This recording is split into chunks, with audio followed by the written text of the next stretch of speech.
وشفاعت النبی علیہ السلام للمؤمنین المذنبین ولأہل الکبائر المستوجبین العقاب حق۔ نبی کریم صلی اللہ علیہ وسلم کا گناہگار ایمان والوں کے لیے شفاعت کرنا اور ان لوگوں کے لیے جو بڑے بڑے گناہ کرتے ہیں اور گناہ کر کے اللہ کی سزا کے مستحق ہوتے ہیں، ان کے لیے آپ کی شفاعت کرنا ثابت ہے۔ رسول اکرم صلی اللہ علیہ وسلم کی قیامت کے دن شفاعت دو قسم کی ہوگی، ایک ہے شفاعت صغریٰ اور ایک ہے شفاعت کبریٰ۔ آپ کی ایک شفاعت وہ ہے کہ جو تمام عالم کے افراد کے لیے ہے کہ حساب شروع ہو جائے،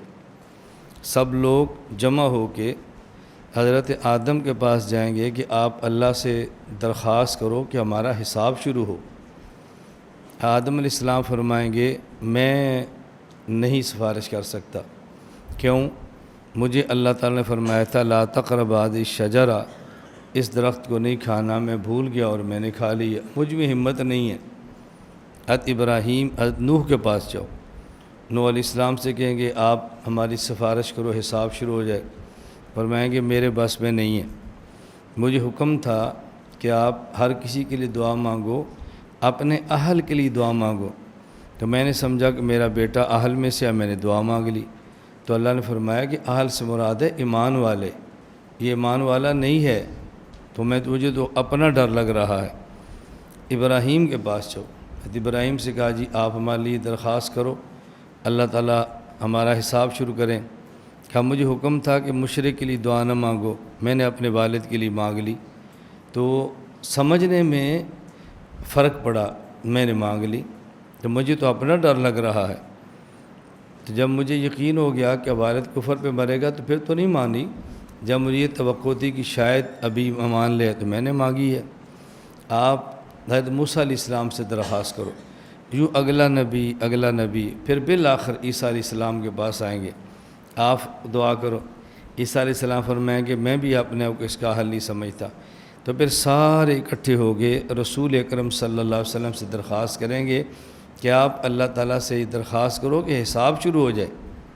اللہ تعالیٰ سے درخواست کرو کہ حساب شروع ہو جائے۔ جس طرح بسا اوقات کسی شخص کا عدالت میں کیس ہو نا اور کیس شروع نہ ہو، تو بندے کہتے ہیں یار جج صاحب سے کو ہمارا کیس لگائیں، کیس شروع کریں، اور بھائی تمہارا کیس خطرناک ہے یار، سزا ہو جائے لیکن کیس شروع ہو، تنگ ہو کر بندہ کہتا ہے نا، تو لوگ اس حشر کے عالم کی پریشانی کو دیکھ کر کہیں گے کہ درخواست کرو کہ ہمارا حساب شروع ہو جائے۔ رسول اکرم صلی اللہ علیہ وسلم اللہ تعالیٰ سے دعا نہیں فرمائیں گے بلکہ آپ سجدے میں گر جائیں گے۔ اللہ تعالیٰ قیامت کے دن چونکہ صفت جلال کے ساتھ ہوں گے، لمن الملک اليوم، تم بتاؤ آج کون بادشاہ ہے، اللہ تعالیٰ کوئی جواب نہیں دے گا، پھر خود ہی جواب ہوگا، پہلے ہوگا لمن الملک اليوم، بتاؤ آج بادشاہت کس کی ہے، جب جواب کوئی نہیں دے گا پھر خود فرمائیں گے الیوم للہ الواحد القہار، تو رسول اکرم صلی اللہ علیہ وسلم سجدے میں گر جائیں گے، اتنا طویل سجدہ کریں گے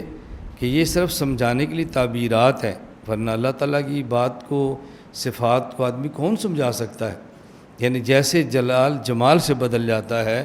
اللہ فرمائیں گے ارفع راسک، میرے محبوب اب سجدے سر اٹھائیں، سل آپ مانگیں توتا ہم آپ کو دیں گے، آپ مانگیں آپ کو دیا جائے گا، یعنی آپ مانگیں ہم دیں گے۔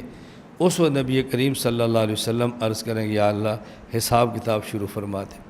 ایک آپ کی یہ سفارش ہوگی کہ حساب کتاب شروع ہو جائے، اور جب حساب ہوگا تو پھر اس کے بعد آپ کی شفاعت ہوگی کہ اس کو معاف فرما دیں، اس کو معاف فرما دیں، اس کو معاف فرما دیں۔ شفاعت کی روایات کئی ہیں، ایک روایت تو نابالغ بچوں کے لیے، ماں باپ کے لیے شفاعت کریں گے، اللہ شفاعت قبول بھی فرمائیں گے، اور والدین کو نابالغ اولاد کے فوت ہونے کی وجہ سے جو وہ شفاعت کریں گے تو اللہ قبول فرمائیں گے۔ میرے 4 نابالغ بچے فوت ہوئے ہیں، میں کبھی ساتھیوں سے کہتا ہوں امید لگ جاتی ہے کہ شفاعت کا نصاب پورا ہے، کیونکہ حدیث پاک میں 3 بچے ہیں، 3 فوت ہوں، 3 نہیں ہے تو 2، 2 نہیں ہے تو 1، اور ہمارے اللہ پاک نے 4 لیے ہیں۔ یہ اللہ نے کتنا کرم فرمایا ہے، بڑے ہوتے تو پتہ نہیں فاسق ہوتے، کافر ہوتے، بڑے ہوتے نہ معلوم کیا دکھ دیتے، اللہ نے نابالغ اٹھا لیے اور اٹھانے کے بعد ہماری شفاعت کا انتظام فرما دیا ہے۔ اللہ تعالیٰ یہ نعمت عطا فرمائے تو اللہ کا شکر ادا کرنا چاہیے۔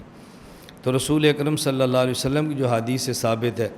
ایک شفاعت ہے شہید کے لیے، وہ 70 آدمیوں کے لیے شفاعت کرے گا جن کے لیے جہنم کا فیصلہ ہو چکا ہوگا، اس کی سفارش سے وہ جنت میں چلے جائیں گے۔ ایک ہوگا پھر عالم، یہ اپنے متبعین کے لیے سفارش کرے گا جو اس کی بات مانتے ہیں، اتباع کرتے ہیں، ان کو جنت میں لے کر جائے گا۔ اور پھر ایک سفارش ہے رسول اکرم صلی اللہ علیہ وسلم اللہ کے نبی کی، کہ وہ اپنی امت کے لیے شفاعت فرمائیں گے اور لوگ نبی پاک صلی اللہ علیہ وسلم کی شفاعت سے بخشے جائیں گے۔ یہ تو عام احادیث میں موجود ہے، اور بعض احادیث سے پتہ چلتا ہے کہ ایمان والے قیامت کے دن اللہ پاک سے جیسے بندہ جھگڑتا ہے نا، یوں جھگڑیں گے کہ یا اللہ ہمارے ساتھی تھے، ایمان والے تھے، جہنم میں ہیں۔ اللہ فرمائیں گے جاؤ،